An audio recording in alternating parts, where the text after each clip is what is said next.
cake. It solidified, and then maybe a few years later you had another eruption and another layer added, another eruption and another layer added. It started to look like a layer cake, and you can see that effect right here at the base of Lau Rock.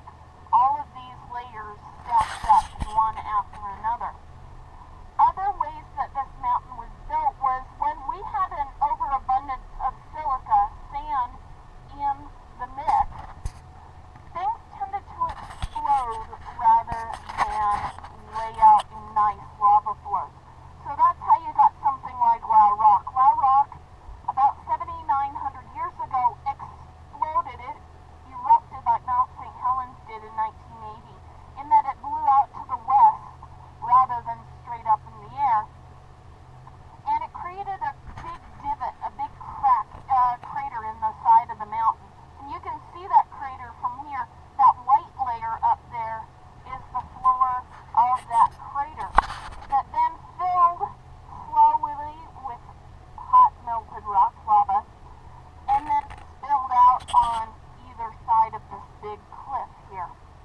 But what's amazing is with these two methods of building this mountain, we did not just have one eruptive center out of the middle of this mountain. We have many eruptive centers, many places that it erupted out of.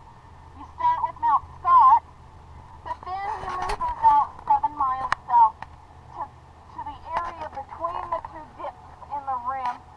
Down in the water, there's a little area called Phantom Ship that we'll be visiting in about an hour.